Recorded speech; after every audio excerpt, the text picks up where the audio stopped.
I've just received the brand new AMD Radeon 7700 graphics card. That's right, this is the real Radeon RX 7700 graphics card, and definitely not an 11-year-old Radeon HD 7700 graphics card. How did I, a no-name YouTuber with 0 subscribers, get it, you may ask? It's because my dad works for AMD. And if you say something mean about me, he will ban your AMD account, and you will never get another graphics driver update again. In fact, I have 2 such 7700 graphics cards from different manufacturers. One is from ASUS. Look how lame it looks. It has a piddly little 80mm fan and these heat pipes running all about the place. It's all covered in a plastic chassis that makes it look like it was designed by a child who wanted to make their graphics card look like a race car. It's pathetic. The other one is from Gigabyte. Everyone loves Gigabyte graphics cards. Nobody has ever had any problems with them. Look how much cooler this one is. Literally, no closed chassis on this to retain the heat, just an open test bench look, and a whopping 100mm fan. That's right folks, size does matter, and when it comes to a graphics card, the most important thing is the size of its fan.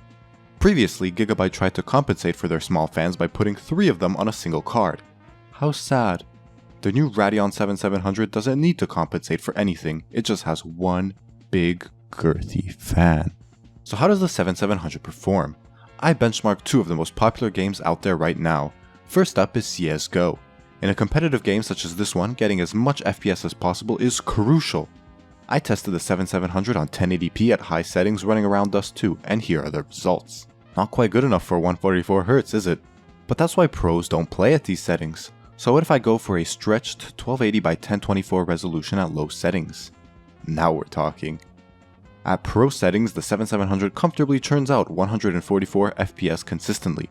You may be wondering about higher resolutions, such as 4K. Well, I don't actually have a 4K monitor, but I do have 2 1080p monitors, which combined have half as many pixels as a 4K monitor.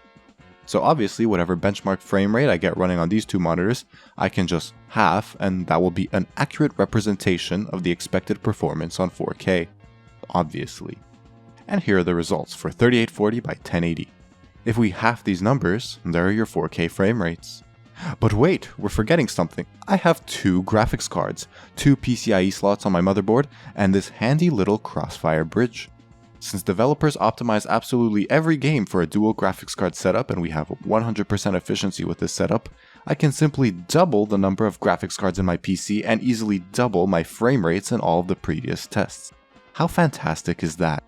I'm sure we'll see this dual graphics card setup become more popular as time goes on for this reason. Suddenly those 1080p results look fantastic. Before I move on to the next game, I want to talk about an interesting feature on the ASUS card. It's an intelligent fan control that keeps your machine quiet under low loads. You see, most graphics cards have smooth fan curves that increase the fan speed with increasing temperature. But with all these heat pipes, the ASUS card can shed heat passively pretty well, so at low temps the fan is simply off entirely.